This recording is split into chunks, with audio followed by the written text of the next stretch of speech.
Britain's greatest statesman, Prime Minister Winston Churchill, said, "History will be kind to me because I intend to write it." But while Churchill contributed to our understanding of his life, there are over 1,110 books claiming to tell its version of his story. Today, libraries shape the legacies of America's presidents. College professors battle to define every year in America's story. And every day, you and I add words to history in millions of posts on social media, recorded audio and video. So when we look back on nearly 250 years of American history, where and how do we begin to understand the story? My guest is a professor and historian who will help us answer this very question on today's State of Independence. Stay with us.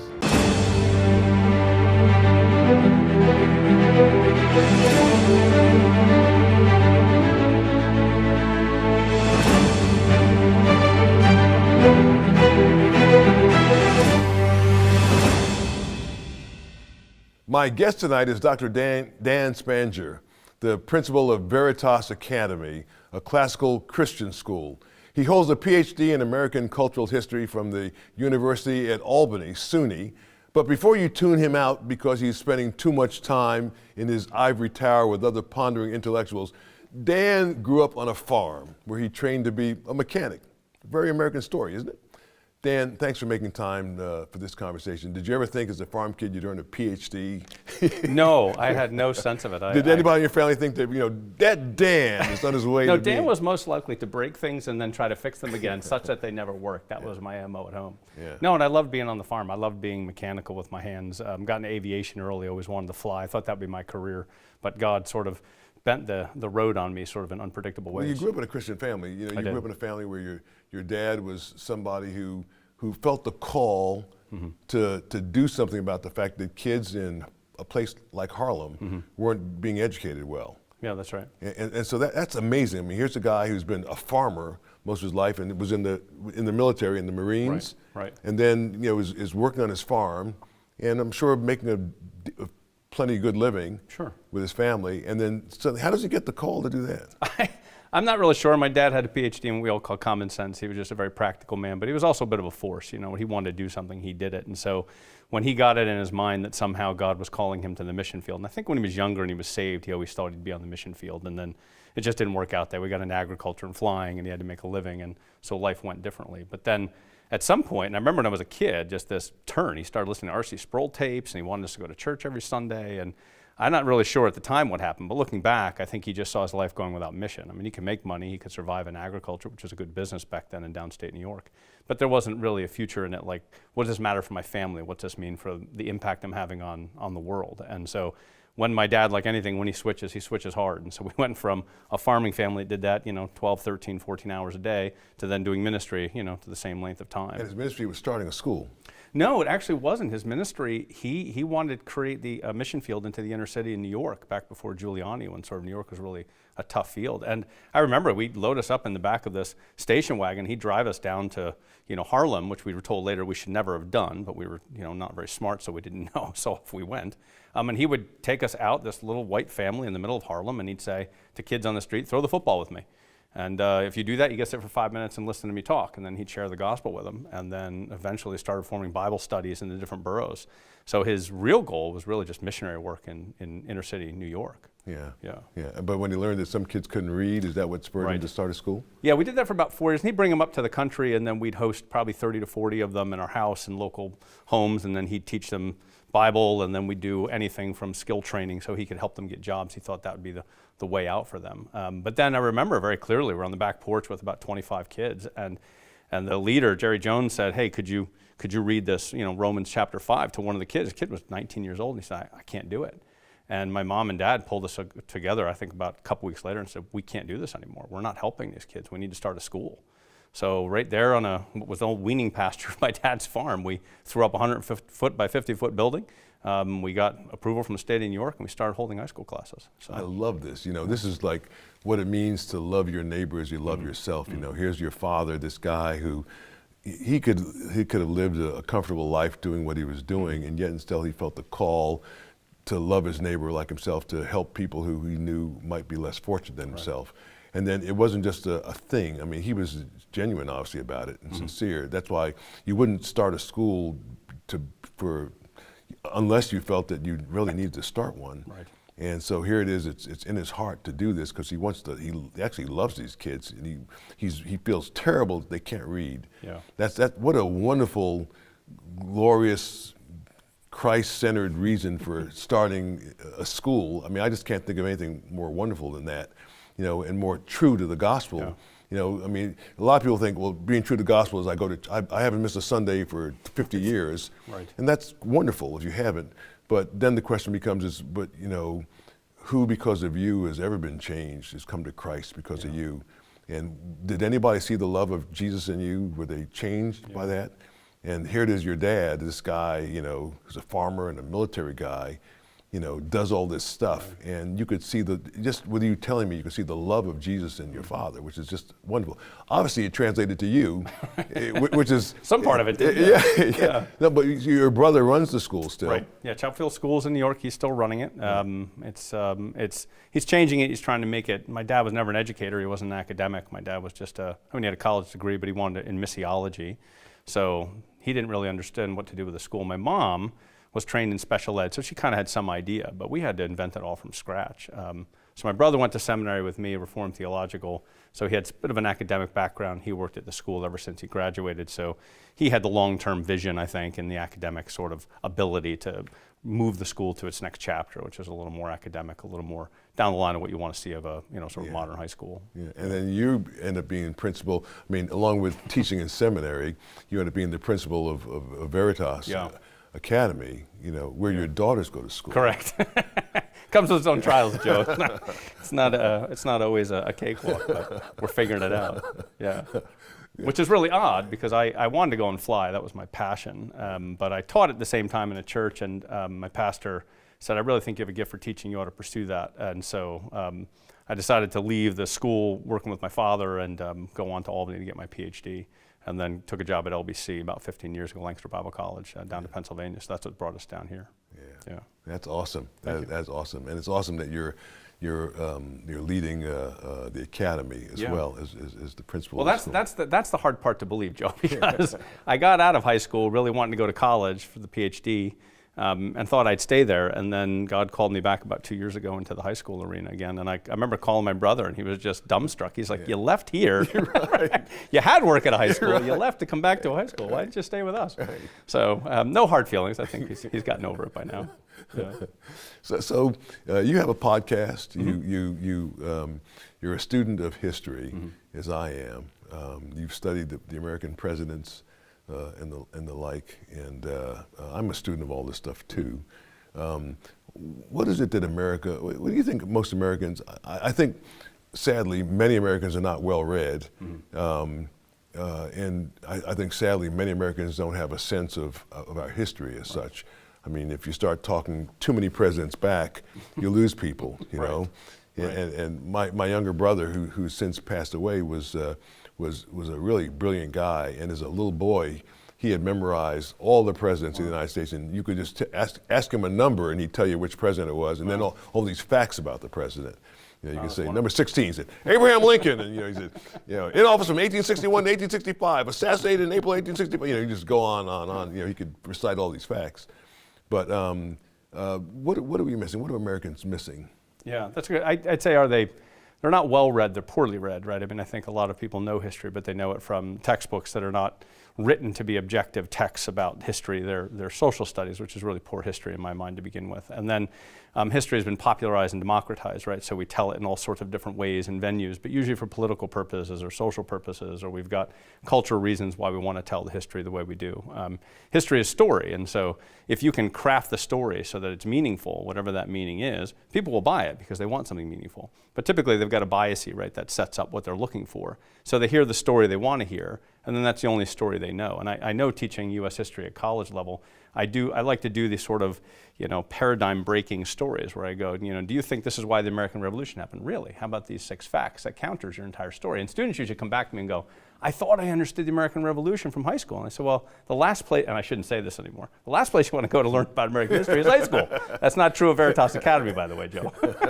But in a lot of cases it is, because there's these boilerplate stories that are written, and they're written by publishing houses, and they're written by, you know, educational institutions that, I would say, have an axe to grind, but they've got a singular story they're trying to tell. So a lot of time what people are getting is not really a good, well-rounded, sort of honest approach to history. They're getting one that's turned in a certain way to fit a certain purpose, whether it's a political purpose, a social purpose, a cultural purpose, whatever that is. So were the founding fathers, were any of them Christian people? Was there any kind of a sense that, you know, this is what God would have us do, this is the right thing? Right. You know, let's form a nation that's you know, based in part on the belief that God is at the helm, and that we put our trust in God? Or is that just fable? No, I don't think it's fable. I think, but it can be fableized, right? I mean, we can say, we were talking before just about, you know, what I think some historians have tried to do. You know, remember the picture that David Barton puts up with the, you know, the constitutional signing, and it's got them all, the people numbered, and they're all Christians, right? Probably not the way you and I would think of Christians, because that it wasn't functioning the same way as a society then. I would say this: without Christianity, you don't have an America, right? Without an understanding of who God is as the sovereign king over history, you wouldn't have even a Thomas Jefferson. Would I call Thomas Jefferson a Christian? No, I don't think I would. I'm not sure that he had a faith in Christ. I'm not sure Washington would have what I think of as a lively faith. But Washington also knew you didn't have a republic without Christianity, right? It's funny to say to students, say separation of church and state, and I say, where was Jefferson every Sunday during his presidency? He was in the House of Representatives, which was a church. Kind of hard to talk about the separation of Christianity and religion from the republic, when Washington admitted, and I think even, you know, Jefferson would admit, and finally we know that Franklin finally admitted towards the end of his life, you can't have an American republic without Christianity. You just can't do it. So I think there's a way of talking about it to say that Christianity and the Christian framework is necessary for a rule of law civic republic to function, at least in American thinking. Does not mean that all the founders themselves we would qualify. So that is a more realistic story. I don't have to claim that Jefferson was a Bible-believing Christian to know that he wouldn't live in a republic of atheism. Whether, you know, regardless of some of the things he said during election campaigns, you know, not to mention those, but they would not have expected or even attempted to run a republic without the Christian faith being in the background. Yeah, I know some of them were deists, and they were. I know that everything you're saying is what I understand to be true from what I've read in my studies, but I don't think it's widely known. I think it's wonderful to shed light. I guess you do that at Veritas Academy, of course. You know, kids get a chance to really get a more expanded understanding of what happened and how the nation was formed and who the founding fathers were and what they did, as well as kind of what they believed. I wonder, does it give perspective to kids now, and like when they wonder to themselves, well, that was great, that was, you know, 200 and some odd years ago. You know, here we are in the 21st century now. We've got social media. We're in just a different world than the world in which they lived. What about now? And what does it mean for me now? And where is our nation headed? You know, with the divide that seemingly exists in the country, where are we headed? And is there anything we can draw from history that gives us at least a paradigm from which we can draw that says, you know, like, we ought to be headed here, or if we do this, we're doomed to repeat history. You know, is there anything like that? Yeah, I think that goes both ways, right? You could say, today we're doing nothing new, and so that you can get hyper-conservative about things. If you just did what the ancient Greeks did, this would all work out. I highly doubt that. Going back to the medieval ages is probably not the wisest thing to do, right? There were errors and flaws there. So it's not that the past can simply be repeated, and sometimes you get people in the historical realm, you know, sort of reconstructionists. Let's just do it the way they did and all work out. I don't think that's putting a bit of your head in the sand. But then you also don't make the argument that what we're doing is entirely new. Right? Ecclesiastes says nothing is really new, right? And the truth is that the perennial problem for the human being is that they're made in the image of God, and so they have a view, as the writer of Ecclesiastes says, they know they've got eternity in their hearts, right? But they don't know the beginning from the end, Ecclesiastes 3. So the reality is every human being since the ancient pharaohs to now are dealing with problems of who are we? How do we fix this mess, broken people in a broken world? That's perennial, and I think what people forget is that while you update maybe the architecture and some of the technology we have, it doesn't change that question. My fear with students coming up these days is they feel like the technology in their world and the experience they're having have somehow erased those problems. Like sin still isn't our problem because we have an iPhone, right? And I have a YouTube page I can look up how to fix things. Right. Doesn't solve the problem that our relationship with God is broken, and then that falls out into all of these problems. And so, you know, you live in a very critical time in the colonial period between the collapse of civilization, one bad government, a couple bad laws, a bad famine, the colony collapses. That's it. We live in a time now we feel like it'll never collapse. So that's hidden sort of underneath that, the real problems we actually face. They were very poignant problems for the colonial period. They knew that this whole thing could fall apart. So they had to make hard decisions, right? We kind of feel like it's not, and I think that's a mistake. It's much more delicate than we think it is. And so the problems that humanity's always had are the same problems today. And so if we study them from the ancient Greeks or Romans or medieval period or the colonial period, we'll see a lot of symmetry between the struggles we have as human beings trying to figure out who we are, why are we here, why does this matter? It's the same problem they were having in ancient Israel. Those really aren't all that different. Right. We've also seen the leading countries in the world go through dominance and then Right. fall from dominance Right. and from power again and again and again. The same issues cause them to lose their place of dominance. And I know that anybody who loves America doesn't want to see that happen to us. Right. But to whom do we turn? I think in the past we turn to political figures. I mean, that's why the study of presidents is important, because the president is the commander-in-chief. He or someday maybe she is the leader of the country, the person who really helps decide or has a great deal of impact on the direction in which the nation will head. But is there room for somebody other than that I mean, in terms of faith, in Christian faith, if God is the author and finisher of our faith, and for those of us, a huge percentage of people in the world call themselves Christian, whether they're Protestant or Catholic, they self-describe themselves as Christian people. Who do those people follow? I mean, for Catholics, it's most likely the Pope, Right. but for the great body of Protestant people around the world, there seems to be a huge void. Yeah. There are a bunch of megachurch pastors who have their own issues, with all this wealth that they've accumulated and their own little fiefdoms, and then the excesses that come with extraordinary wealth, and then managing that, and then how do you balance that with the gospel? But there's nobody like a Billy Graham, for instance. When I was a kid growing up, you had a Billy Graham you could look up to, who you said, no matter who the president was, whether that president was a Democrat or a Republican, that president would sit down with Billy Graham. Right. Because Billy Graham may have been partisan, but you had no idea what his political party was. But he was God's person, you felt. And he had love in his heart for both sides. And he was somebody that the American president, whoever that president was, could sit and talk with Billy Graham about matters of faith. Right. And for Christian people around the country, they could say, Billy Graham, Right. He's preaching the gospel of Jesus. When he's in the pulpit, he's not talking about, any political stuff. He's just talking about loving your neighbor, loving God with all your heart, mind, soul, and strength, loving your neighbors yourself, following Jesus, who God sent here that we might be saved and have the right to eternal life. That person doesn't exist anymore, as far as I can see, or does it? Or do we not have a need for somebody like that anymore? Well, that's a good question. I think culture, especially with Christianity, right, there are leaders that have the bully pulpit. Dwight L. Moody, right, could have spoken in a way that half the country would have paid attention. Billy Sunday, right, had access to the blue-collar communities, right. I don't know that, I think in time things go up and down. We may find a Tim Keller. I think he probably had a very interesting approach and appeal. But I think you're right that in a state that we live in now, we look to, sadly, entertainers and musicians, probably no offense to them as people.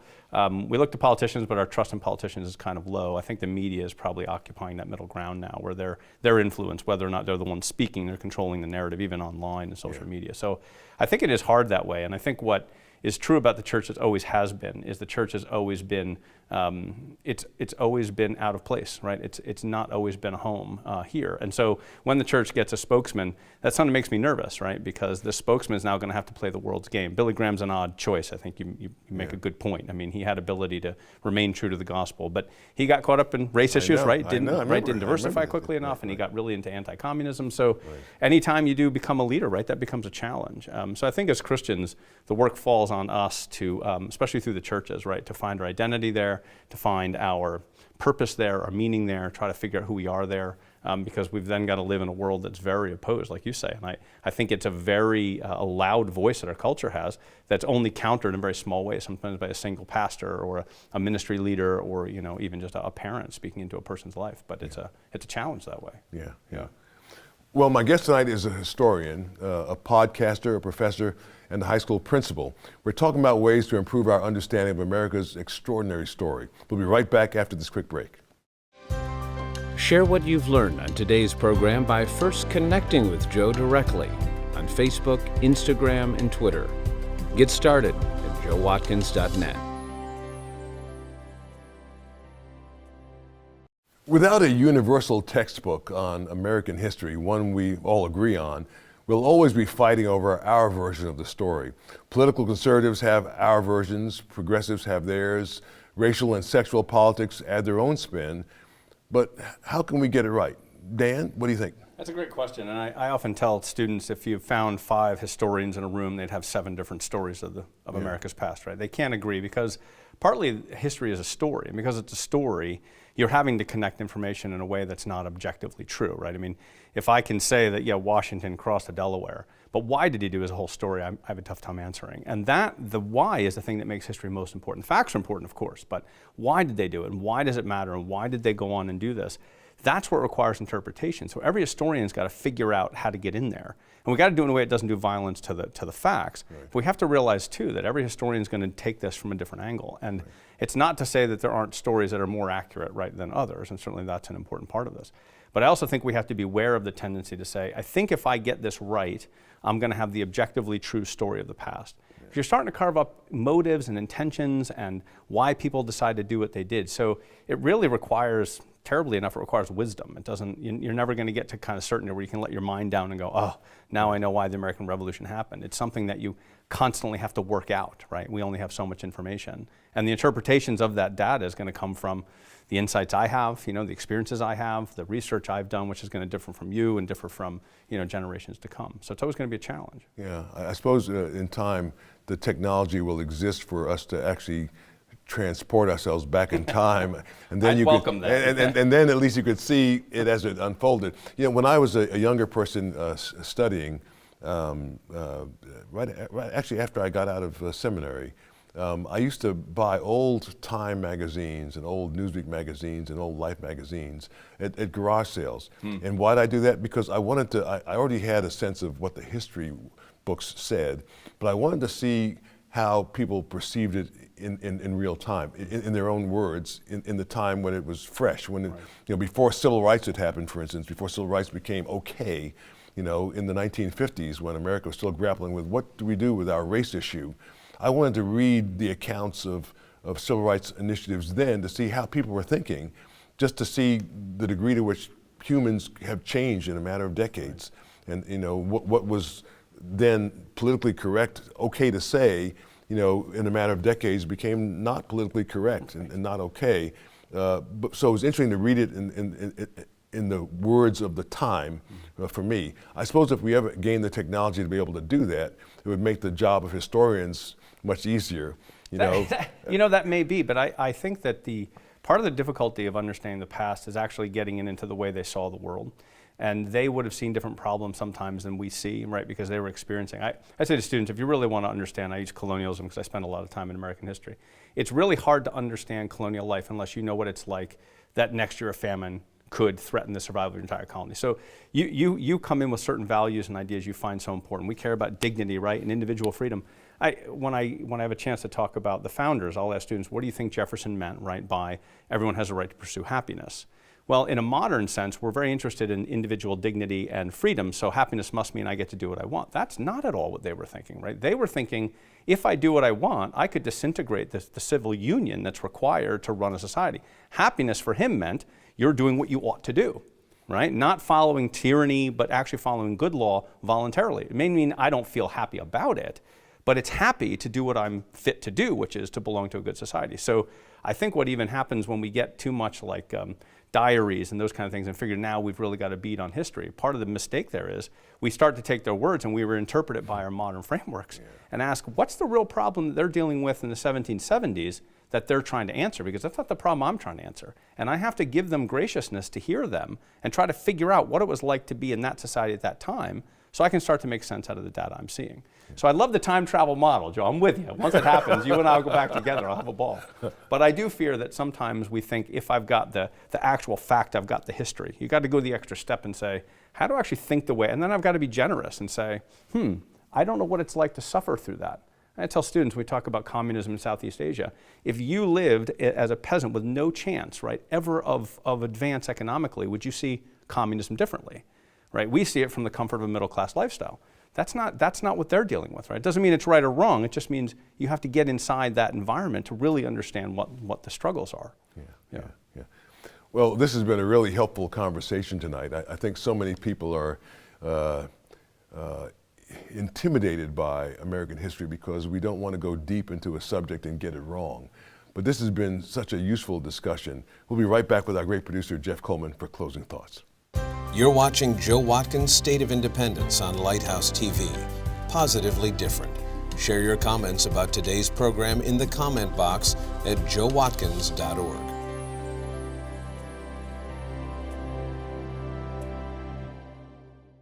And now let's talk to our great producer, Jeff Coleman.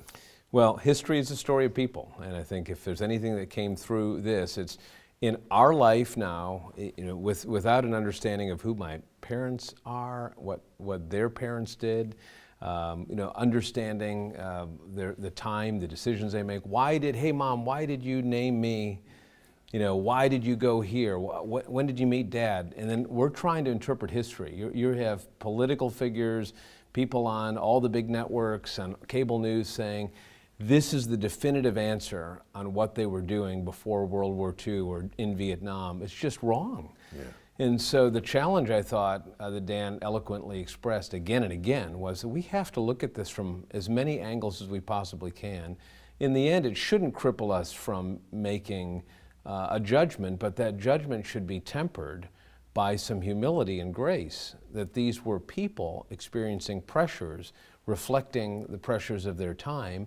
That means that we can perhaps leave a statue up or a painting up, but we're going to need some context, and we're going to need to put an asterisk next to a name and say maybe you don't worship people, but you can learn from them and walk in their footsteps and maybe not repeat the same mistakes. Yeah. Very well said. I really enjoyed talking to Dan. It was just like... It was a great conversation. Yeah. We'll have him back. Can't wait. Pennsylvania native David McCullough once wrote, "A nation that forgets its past can function no better than an individual with amnesia.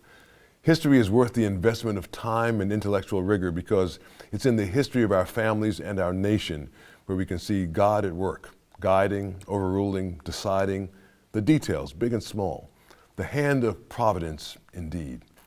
When you have a minute, let me know how his story helped you with a note in the comment box at joewatkins.org. Let us know if this conversation with Dan was helpful to you. For Jeff Coleman and the entire team here at Lighthouse TV, thanks for being with us tonight. From America's first capital, Philadelphia, I'm Joe Watkins. Thanks so much for watching. God willing, I'll see you next week. I love history, but it's just great I just love Dan was explaining its perspective matters. It really matters. And it's much easier to understand why somebody did what they did when you understand all the surrounding